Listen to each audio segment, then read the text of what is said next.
এক গ্রামে বসবাস করত রমেশ নামে এক লোক, তার স্ত্রী এবং এক সন্তানকে নিয়ে। একদিন রমেশের বউ বলতে লাগলো, কোনো খাবার নেই, ছেলেটাকে কি খেতে দেব? তুমি কিছু খাবার নিয়ে আসো না।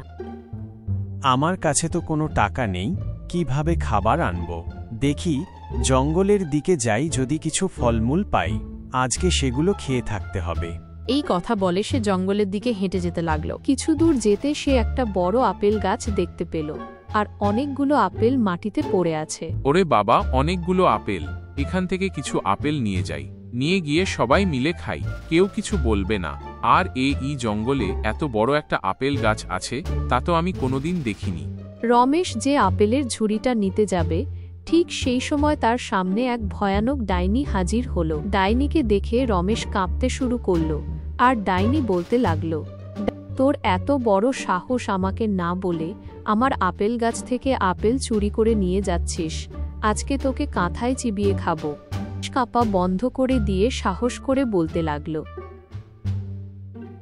আজ 2 দিন ধরে আমার বাড়িতে কোনো খাবার নেই, তাই এই আপেলগুলো আমার বউ ও ছেলে নিয়ে যাচ্ছিলাম।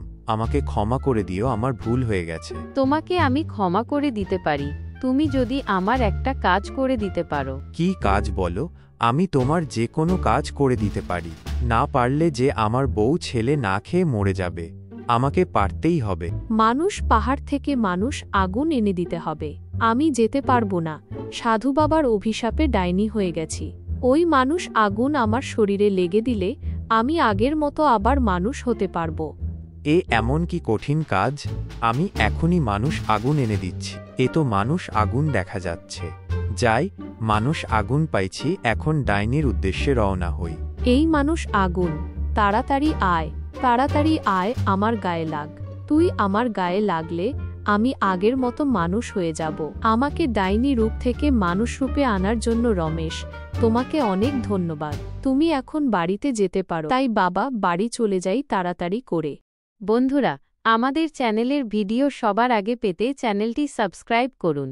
আপনার নাম দিয়ে ভিডিও পেতে আপনার নাম আমাদের কমেন্টে লিখে জানান। পরবর্তী ভিডিওতে আপনার নাম দিয়ে আমরা কার্টুন ভিডিও বানাবো।